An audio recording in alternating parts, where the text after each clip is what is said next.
This episode of Techno Buffalo is brought to you by Netflix. PS4, PS Orbis. Sandy Bridge, Ivy Bridge. Foxconn, Sharp, Apple TV. Rumors? Round them up! Woohoo!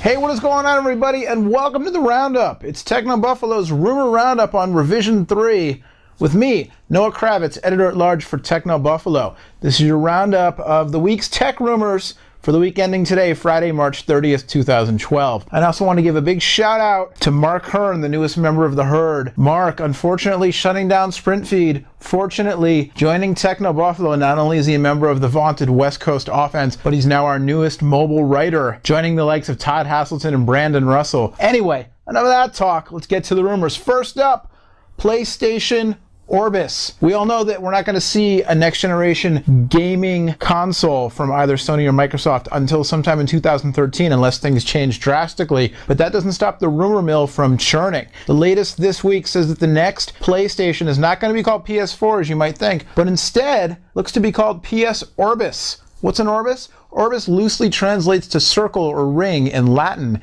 and apparently when you put together Orbis and Vita, you get Circle of Life, which is a nice little bit of Latin wordplay there. Apparently some specs being kicked around, rumored specs, including a GPU capable of 4K resolution. That doesn't mean games will be in 4K, let alone that anybody will have a 4K TV by next Christmas time, but we may see a CPU, or GPU rather, capable of 4K, to make yourself future-proof. Also, most likely, no PS3 game title compatibility and no support for used games, which is a bummer, but that's how the industry's going. Well, we spoke of GPUs. It's kind of a transition. Speaking of next-generation hardware, Intel looks like they're finally set to unveil their next generation of processors, codenamed Ivy Bridge. But there have been rumors about delays until June, but then not delays, not delays. Well, the latest this week is that the delays will be over next month. April 22nd could see the first unveiling of Ivy Bridge CPUs, with a formal announcement possibly set for the 29th. So I don't know, some trickling out the week of the 22nd, and then the 29th, kind of a big press unveiling. But we may not see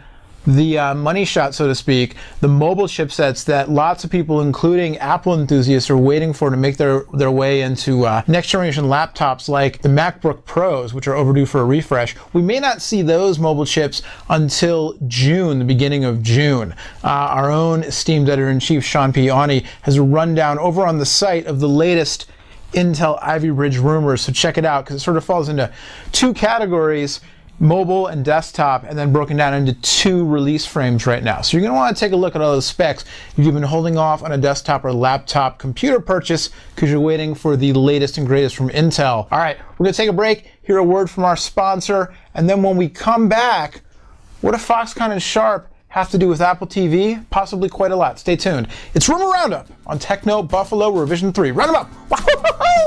You know, Netflix streams TV shows and movies directly to your home, saving you time, money, and hassle. As a Netflix Unlimited member, you can instantly enjoy TV episodes and movies streaming directly to your PC, Mac, or to your TV via an Xbox 360, PS3, or Nintendo Wii gaming console. You can watch as many movies as you want, anytime you want, and cancel at any time. For a limited time, you can get a free 30-day trial membership, which is a great way to get a taste of all that Netflix offers. And believe me, it's a ton. I'm a member. We watch it in the living room on an LG Blu-ray player, and then watch it in the bedroom on the Apple TV. Can't get enough. Right now, we're watching Parks and Rec on to season 3, Parks and Recreation, the NBC show. It's good stuff. For a limited time, you can get a free 30-day trial membership to Netflix. Just go to netflix.com/buffalo. That's www.netflix.com/buffalo to get your free 30-day trial. But wait, there's more.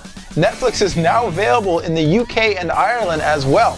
For our friends over there in the UK and Ireland, you can get your Netflix on too. Just go to netflix.co.uk/buffalo or netflix.ie/buffalo to get your free 30-day trial. Bloomberg Businessweek reported earlier this week that the Hon Hai Group, who's a group out of Taiwan that owns Foxconn, in addition to some other companies, is reportedly gearing up to make a $1.6 billion investment in Sharp. Now, why would Hon Hai, why would Foxconn want to sink all that money into Sharp, especially at a time when analysts are predicting a fall off in flat panel TV sales over the course of 2012? 2 words. Apple T, oh wait, that's 3 words. 3 words, Apple TV. It could be that Hon Hai is making this investment specifically to bolster Foxconn's capacity to build large format flat panels suitable for HD TVs. We're talking, up to 55, 60 inches, that kind of thing. Large high def panels. Why would Foxconn want to do this? Perhaps to make their biggest customer happy.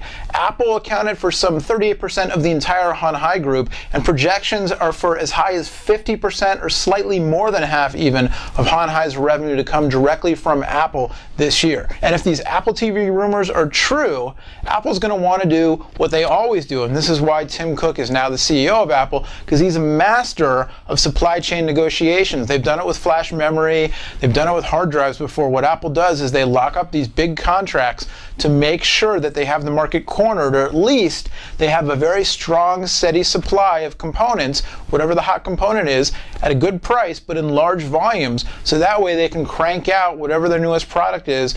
Way back when it was the iPod, and then the iPhone, and then iPad. If Apple TV's next, it makes sense that Apple's going to want to get a big, steady supply of large, high-quality HD TV panels to put into this product, so that if the rest of the market tanks, if other production facilities ramp down, if there's a shortage of high quality panels, whatever it is, Apple's got their supply chain all in order. So when they tried out the Apple TV and everybody goes, ooh, I want one, they'll be able to ship them out right quick. Also, just to throw another wrench in here, Sharp's predicting massive losses for fiscal year 2011, something like $3.5 billion in losses. So why would Hon Hai want to pump all this money into a company that's losing money hand over foot on TVs? Again, it all seems to kind of point to one thing. Where did I say it was? 3 words? Apple TV. But hey, it's just a rumor. We'll have to see what happens. All right, kids, that'll do it for this week's episode of The Roundup. My name is Noah Kravitz. You've been watching Techno Buffalo on Revision 3. And as always, you can follow the rest of our exploits on YouTube and on social media, as well as on the site and right here on Rev 3. Till next time, my name is Noah Kravitz, reminding you to round them up. Woohoo! We'll see you later. Bye-bye.